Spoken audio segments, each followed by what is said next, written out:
Hi friends, welcome to not వైద్యం. ఈరోజు మనం నపుంసకత్వాన్ని హరించి మంచి బలాన్ని, మంచి మగతనాన్ని ఇంప్రూవ్ చేసే కొన్ని ఆయుర్వేద ఔషధాల గురించి మనం తెలుసుకుందాము. సహజంగా కొంతమంది యుక్త వయసులో బాగానే ఉన్నప్పటికీ కొంత వయసు దాటిన తర్వాత క్రమక్రమంగా వారి యొక్క లైంగిక సామర్థ్యం అనేది తగ్గిపోవడం జరుగుతుంది.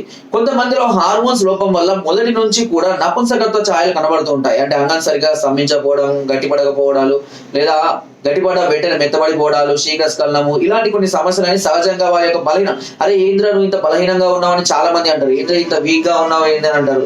సో సహజంగా ఇలాంటి బలహీనంగా ఉండి, లేదా కొంతమంది చాస్టలు కానివ్వండి, కొంతమంది మాటలు కానివ్వండి నపుంసకం లాగా కనబడుతుంది. అంటే 0.5 లాగా మాట్లాడుతున్నాయి ఏంద్ర, బిహేవియర్ ఏంద్ర కొంచెం తేడాగా ఉంది అని చాలా మంది అంటారు. సో అలాంటి వాళ్ళు హార్మోన్స్ డెవలప్మెంట్ కోసం, నపుంసకత్వాన్ని తగ్గించుకోవడం కోసం కొన్ని రకాల ఔషధాలను సూచిస్తాం. అందులో మొదటిది వచ్చేసి కర్పూర శిలాజిత్తు. కర్పూర శిలాజిత్తు అనేది చాలా అద్భుతంగా పనిచేస్తుంది నరాల బలహీనతలకు.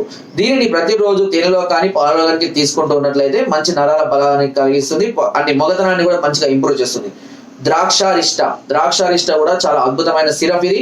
దీన్ని ఉదయం రాత్రి 10 ml టానిక్ లో 20 ml వాటర్ తీసుకొని ఉదయం రాత్రి 2 పూటలు కనుక తీసుకుంటూ ఉన్నట్లయితే ఇది నరాలకు మంచి బలాన్ని, ఉత్తేజాన్ని కలిగించడానికి, మైండ్ ని రిఫ్రెష్ గా ఉంచడానికి చక్కగా పనిచేస్తుంది. ఇకపోతే రజత భస్వం, లోహ భస్వం, ఇవి రెండు కూడా మీకు ఆయుర్వేదిక్ షాప్ లో లభిస్తాయి. రజత భస్వం, లోహ భస్వం గుర్తుపెట్టుకోండి, ఓకేనా. ఇవి రెండింటిని 5 లేదా 10 గ్రాముల చొప్పున, 5 నుంచి 10 గ్రాముల చొప్పున లేదా 5 గ్రాముల చొప్పున రెండింటిని తీసుకొని 100 గ్రాముల అశ్వగంధ చూర్ణంలో కలుపుకొని ఉదయం రాత్రి 2 పూటలా తీసుకుంటున్నట్లయితే ఈ నపుంసకత్వ ఛాయలు తగ్గిపోయి, తేడాగా మాట్లాడాలు, ఇవి అలాంటి అన్ని తగ్గిపోయి మళ్ళీ నార్మల్ గా ఎలక్షన్స్, మంచి మగతనం అనేది కలగడం జరుగుతుంది. దీంతో పాటుగా అశ్వగంధ లేహ్యం కానీ, అశ్వగంధ సిరప్ కూడా దొరుకుతుంది. ఈ సిరప్ కానీ రెగ్యులర్ గా వాడుతూ ఉండండి. దీనివల్ల కూడా మంచి ప్రయోజనం. వీలైతే సిద్ధ మకర ధ్వజం మాత్రలు కూడా వాడండి, చాలా అద్భుతమైన ఫలితాలను అందిస్తాయి అవి. సిద్ధ మకర ధ్వజం మాత్రలు నేను కొన్ని 100 మందికి ఇవ్వడం జరుగుతుంది. ఆ 100 మందిలో దాదాపు 90% 90 to 95% చాలా మంది మంచి రిజల్ట్ ఉంది సార్, దీనివల్ల మంచి ప్రయోజనం కలుగుతుంది, దీని యొక్క ఎఫెక్ట్ అనేది మేము గుర్తించగలుగుతున్నాం.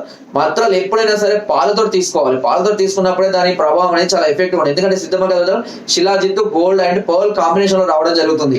ఇవి శరీరానికి ఒక్కసారిగా మంచి ఉత్తేజాన్ని, మంచి బలాన్ని, పటుత్వాన్ని ఇవ్వడానికి చక్కగా ఉపయోగపడతాయి.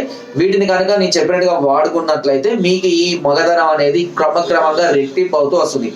నపుంసకత్వ ఛాయ లేకపోయినా, లేదా ఎరెక్టైల్ డిస్ఫంక్షన్ తో కానీ, ప్రీమెచ్యూర్ ఎజాక్యులేషన్ ఇలాంటి సమస్యలతో మధ్యలో బాధపడుతున్న వాళ్ళు కూడా ఇవి వాడుకోవచ్చు. ఎలాంటి సైడ్ ఎఫెక్ట్స్ ఉండవు. కాకపోతే ఇది వాడే సందర్భాల్లో డ్రింకింగ్ కానీ, స్మోకింగ్ కానీ, నాన్ వెజ్ కానీ, పులుపు పదార్థాలు కానీ మానివేయండి. అంతే. ఇవి తప్పించి మిగతా అన్ని తీసుకోవచ్చు, ఎలాంటి సైడ్ ఎఫెక్ట్స్ ఉండవు, ఓకేనా.